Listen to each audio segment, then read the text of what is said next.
Hero வந்துகிட்டு இருக்காரு. யார்? காசி தானே? காசி வந்துகிட்டு இருக்காரு. கொடூரமா பாக்கணும் நாங்க. அவர் மேல நான் வைத்தறிச்சல்ல இருக்கேன். பொறாமையில இருக்கியா? வைத்தறிச்சல். எனக்கு ஏதாவது ஒரு வாய்ப்பு கொடுத்தீங்கன்னா ரொம்ப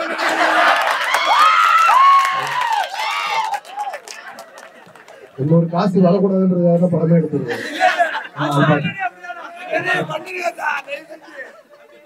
சொல்லுங்க. இல்ல 18+ புஷ் பண்ணனும்னு நினைச்சதுக்கு ரீசன் என்ன?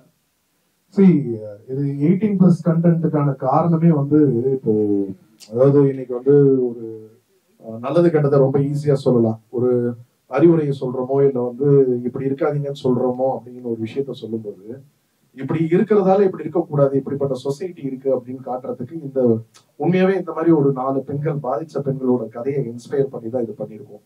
அவங்க வந்து யாருமே வந்து தவறு பண்ணுன்ற எண்ணத்துல தவறு பண்ணுவாங்க கிடையாது. எல்லாமே ஒரு சிச்சுவேஷன்ஸ். இப்போ காயத்ரி எடுத்தீங்கன்னா அவங்களுக்கு ஒரு ரீல் லைஃப்னு நினைச்சுக்கிட்டு அவனை நம்புறாங்க. அந்த இடத்த அவன் எப்படி பயன்படுத்துறான். அப்புறம் சாந்தினி எடுத்தீங்கன்னா முதல்ல வந்து வெளி உலகமே தெரியாம ஒரு வேலைக்கு போன பொண்ணு, அந்த அவளை பொண்ணை எப்படி அவன் பயன்படுத்துறான். ஒரு ரச்சிதா ஒரு கணவர் கூட இல்லாத ஒரு பெண்ணை வந்து அவங்க குழந்தைய மாத்திரமே காமிச்சு இன்ஸ்பயர் பண்ணி நல்லவன் மாதிரியே வேஷம் விட்டு அவளை அப்படி பண்ணுது.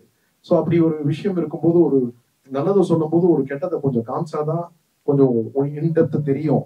இல்லைன்னா ஜஸ்ட் லைக் தட் அப்படி ஒரு ஷார்ட்டா போயிடும். அப்படிங்கிறதால கொஞ்சம் டீடைலிங் பண்ணி பண்ணோம். அப்படி பண்ணும்போது கொஞ்சம் அது அடல்ட்ரி கண்டென்ட் தேவைப்பட்டது. அப்படி ஒரு அடல்ட்ரி இருக்கும்போது அது 18+ இருந்தாதான் சரியா இருக்கும் அப்படிங்கிறது நம்ம எல்லாருமே நியாயமா ஏத்துக்க வேண்டிய விஷயம். இதுக்கு வந்து வியூ கொடுக்கணும்னு நம்ம கேட்டோம்னாலே தப்பு. இல்ல எனக்கு என்ன தோணுச்சுன்னா, ஓகே இது ஒரு நல்ல மெசேஜ். ஸோ இந்த ஒரு நல்ல மெசேஜ்ல வந்து நீங்க கொஞ்சம் சின்ன வயசுல லைக் எல்லாருமே மெச்சூரான பர்சன்ஸ் வந்து இந்த மிஸ்டேக் அவ்வளவு சீக்கிரமா பண்ணிட மாட்டாங்க. எந்த மிஸ்டேக்? சிம்பிளா சொல்ல வரேன். நீங்க சொல்ல வரது வந்து அவங்க லைக் எமோஷனலி இன்ஸ்டேபிளா இருக்க போது ஒரு பர்சன் வந்து எமோஷனல் சப்போர்ட் கொடுக்குற மாதிரி வந்து he is using them அப்படின்றதான் லைக் சிச்சுவேஷன்ஸ் ஆப்பர்ச்சுனிட்டியா பயன்படுத்திக்கிறாங்க. யூஸ் பண்ணிக்கிறாங்க. ஸோ அப்படிதான் வந்து நீங்க அதை சொல்ல வரீங்க. அது okay. Most of the mature persons இப்போ வளர போது அதை ஃபிகர் அவுட் பண்றாங்க. நாட் எல்லாருமே வந்து அவ்வளோ சீக்கிரத்துல அவ்வளோ இன்னசென்ட்டாவா நெய்வா இல்லை யாருமே இப்போதைக்கு. People are growing out. So அந்த டைம்ல வந்து நீங்க மோர் தென் அந்த 18+ இருக்கிறவங்களுக்கு வந்து இதை புஷ் பண்றதுக்கு கொஞ்சம் அதுக்கு கீழே இருக்கவங்களுக்கு புஷ் பண்ணி இருந்திருக்கலாம்னு தோணுது. அப்படிங்க இன்னைக்கு இந்தியாவில வந்து சென்செக்ஸ் ரிப்போர்ட்டை நான் சொல்றேன். ஒரு நாளைக்கு தமிழ்நாட்டுல மாத்திரம் 1268 பாலியல் கேஸ்கள் வந்து ரெஜிஸ்டர் ஆயிட்டு இருக்கு. இன்னைக்கு கரண்ட் சினாரியோ நான் சொல்றது 2023 சென்செக்ஸ் ரிப்போர்ட். அப்படி இருக்கும்போது பாலியல் விழிப்புணர்வு தேவைப்படுது. இப்போ நான் சொல்றது வந்து ஒட்டுமொத்த ஆண் சமுதாயம் தவறானவங்கன்ற யாரையுமே நம்ம சொல்லல. இப்படிப்பட்ட காசி மாதிரியான ஆளுங்க இந்த சொசைட்டில நிறைய பேர் இருக்காங்க. ஒரு நீங்க எல்லாம் வந்து ஜாக்கிரதையா இருக்க வேண்டிய ஒரு காலகட்டாயம் பெண் பிள்ளைகளுக்கு. இன்னைக்கு அதுலதான் ஒரு கிளைமேக்ஸ்ல நீங்க அந்த டைலாக கேட்கல. நிறைய பேர் வந்து அந்த ஷவுட்ல கேட்காம போயிடுச்சு. அதுல சொல்லுவார் அவருடைய கேரக்டர், இன்னைக்கு பணம் படைத்தவனும் பணம் இல்லாதவன் கூட வந்து அவங்க பிள்ளைங்களை வந்து நல்லா வளர்க்குறாங்க. ஆனா பாதுகாப்பா வளர்க்குறாங்களா, நல்லது கெட்டது சொல்லி கொடுத்து வளர்க்குறாங்களான்னு பார்த்தா ரொம்ப கம்மி. பிள்ளைங்க என்ன கேட்டாலும் பண்ணிடலான்ற ஒரு எண்ணம். அது வந்து ஒரு கூலி தொழிலாளியா இருந்தாலும் கடன் வாங்கியாவது பிள்ளைக்கு ஒரு மொபைல் வாங்கி கொடுக்கணும், அவளுக்கு என்ன தேவையோ அதை செய்யணும். நம்ம பட்டன் போன் வச்சிருக்கலாம், பொண்ணு வந்து டிஜிட்டல் போன் வேற மாதிரி வச்சிருக்கணும்னு நினைக்கிறாங்க. பட் அதனால இருக்கிற ஆபத்து என்ன மாதிரி நடக்குது. இந்த பொண்ணுங்க காலையில வீட்டுக்கு ரிட்டர்ன் வரும்போது, வேலைக்கு போயிட்டு வரும்போது அவங்க பத்திரமா வராங்களா இல்லையான்ற அளவுக்கு அச்சுறுத்தல் இந்த சொசைட்டில இருந்துகிட்டு இருக்கு.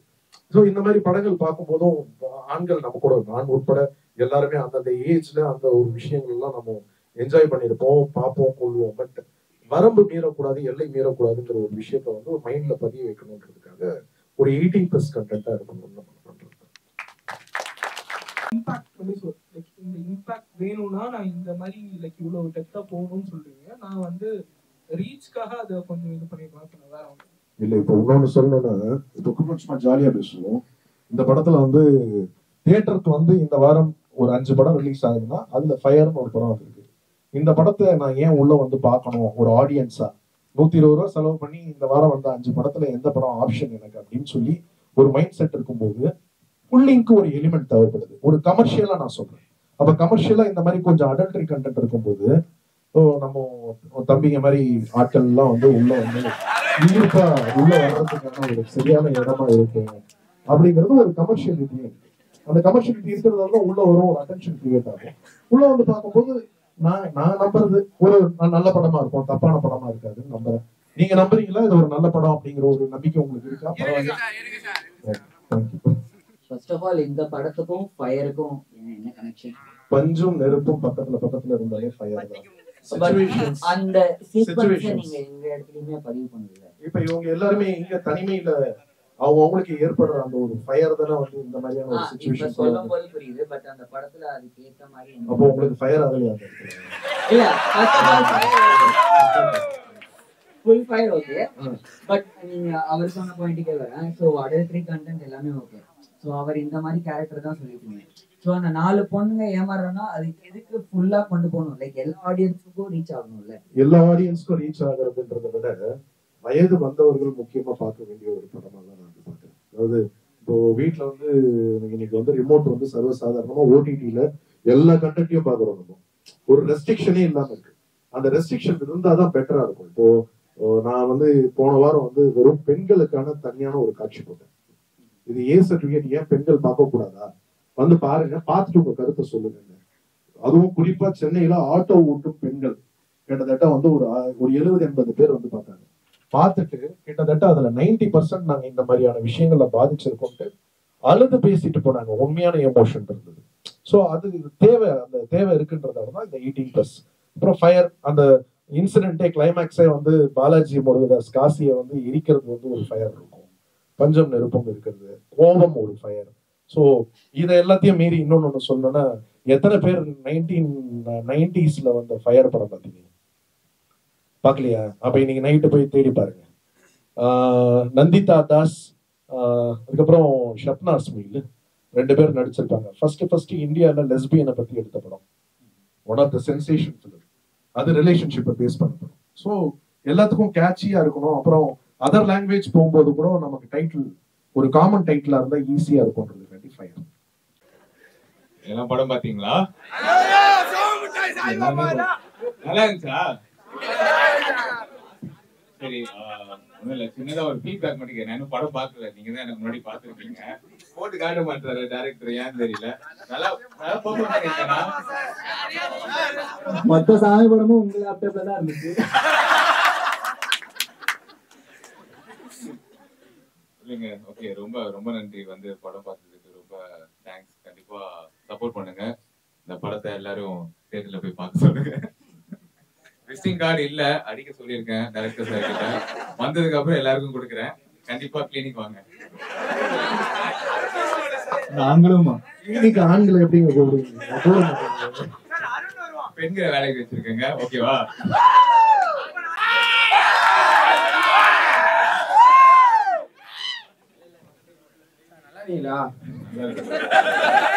படத்தை பார்க்கும் போதே தெரிஞ்சீங்க, ரொம்ப நல்லா இருப்பீங்க. எல்லாம் அவர் செயல். உங்களை மாதிரி எனக்கு ஒரு ஃப்ரெண்ட் இருக்கான் சார். இந்த படம் அவனுக்கே எடுத்த மாதிரி இருக்கு. அதோட இந்த படத்துல 4 ஹீரோயின் இருக்குன்னு சொல்லுவோம் தான் நான் அந்த படத்துக்கே வந்தேன். அதுவும் எங்க அம்மாட்ட லைப்ரரி போயிட்டு வந்தேன்னு சொல்லிட்டு நீங்க காலேஜ் வந்தேன் என் படத்துக்கு. இப்ப வேணா உங்களுக்கு ரியல்ல போட்டு காட்டுவா சார், என் ஃப்ரெண்டுக்கு போன் அடிச்சு காட்டுவா. இதேதான் சொல்லுவான். என்னன்னு சார்? இதே மாதிரி எங்கடா இருக்கான்னு கேட்டா பொண்ணு கூட இருப்பான்னு சொல்லுவான்.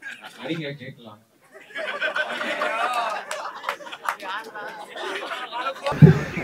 ஹலோ மச்சி, எங்க இருக்க?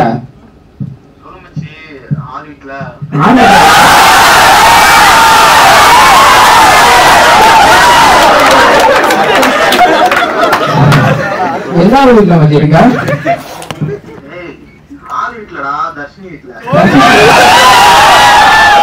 முன்ன நாள் யாரு போய் போன்னு சொல்லி அந்த தர்ஷினியா?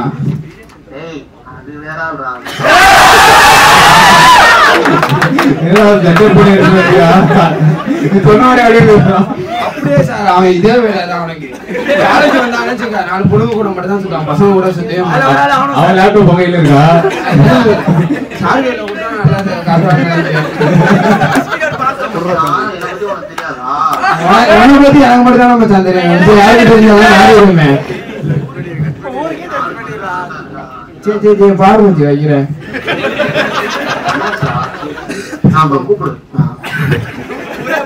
Mass bro, super bro. அவன் ஃப்ரெண்டுக்கு சொன்னேன் ப்ரோ. எது அட்ராக்ட் ஆகி இந்த மூவி ஃபர்ஸ்ட் நீங்கள் ஓகே பண்ணீங்க? டு பி ஃப்ராங்க் வந்து ஜேஎஸ்கே ஃபிலிம் கார்ப் அப்படின்ற ஒரு பிராண்டு தான். ஓகே. ஏன்னா இந்த காலத்துல வந்து ஒரு நல்ல பேனர் கிடைக்கிறது வந்து ரொம்ப கடினமான ஒரு விஷயம் இல்லை. ஸோ சார் வந்து ஆல்ரெடி ராம் சார் கூட படம் நிறைய தரமான படம் கொடுத்துருக்காரு, நேஷனல் அவார்ட்லாம் வாங்கியிருக்காரு.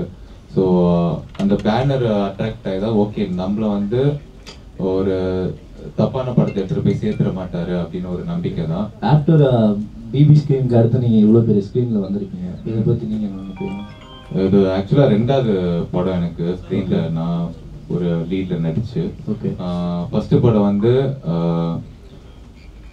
கொஞ்சம் எப்படி சொல்றது, ஸோ முதல்ல வந்து கற்றுப்போம் என்ன ஸ்க்ரீனில் வர்றதுன்னா எப்படி எதுன்னு கற்றுப்போன்ட்டு. இந்த படம் வந்து சரி முடிஞ்ச அளவுக்கு நம்மளுக்காக நான் கொடுத்த ரோலில் வந்து கரெக்டாக பெர்ஃபார்ம் பண்ணணும் அப்படின்னு ஆசைப்பட்டேன். ப்ளஸ் இந்த படத்தோட மெசேஜ் இருக்குல்ல, இது என் மூலியமா போயிட்டு சேர்ந்தா எனக்கு சந்தோஷம் நினைச்சேன். முதல் ஆக்டர் அப்படின்ற ஒரு அங்கீகாரம் வாங்கணும்னு நினைச்சேன், அது இந்த படம் கொடுக்கும்னு நம்புறேன். Okay, did your best. நான் பார்த்தேன் 2 கேரக்டருமே நீங்கள் ரொம்ப சூப்பராக எடுத்துகிட்டு போயிருந்தீங்க. And welcome to the cinema league. Oh thank you. Second விஷயம், நாங்கள் 3 பேருமே ஓகே 4 பேருமே இந்த ஜிம் போகிற விஷயத்தில் ஒரு உங்களை மாதிரி இல்லை, டெடிக்கேட்டடாக இல்லை, பட் கண்டிப்பாக நாங்கள் போயிடுவோம். பிபி ஹவுஸில் 100 days இருந்தீங்க, எப்படி உங்கள் ஃபிட்னஸ் நீங்கள் கரெக்டாக மெயின்டைன் பண்ணீங்க? ஒரு வாரம் விட்டால் எங்களுக்கு இங்கே காலி ஆகிடும், ஆனால் நீங்கள் எப்படி அதை மெயின்டைன் பண்ணீங்க? நான் உள்ள ஆக்சுவலாக ஒரு நாளைக்கு வந்து எப்படி ஒரு 2 hours ஒர்க் அவுட் பண்ண முடியாது. அப்படியா? ஒரு 1 hour ஓடினேன். 1 hour வந்து இருக்கிற சிலிண்டரு, சேரு, அம்மிக்கல், எரியூட்டைகள் எல்லாத்தையும் எடுத்து ஒர்க் அவுட் பண்ணேன். முடிஞ்ச அளவுக்கு ஹை கார்ப் ஃபுட்டு வந்து அவாய்ட் பண்ணேன், லோ கார்ப் ஃபுட்டாக எடுத்துக்கிட்டேன். முடிஞ்ச அளவுக்கு என்னோட இன்டேக் வந்து பாதியாக குறைச்சிக்கிட்டேன். என்ன இருந்தாலும் வெளியே போனால் ஒல்லியாக கூட போகலாம், தொப்பையோட போனால் ட்ரெஸ்ஸு செட் ஆகாது அப்படின்ட்டு ஒரு கான்ஷியஸ் தான். ஏன்னா ஒரு 18 வயசுல ஆரம்பித்தேன் மாடலிங், அப்படியே கண்டினியூ பண்ணிட்டேன், அது விட முடியாது. ஓகே, கங்க்ராட்ஸ்ண்ணா. தேங்க்யூ.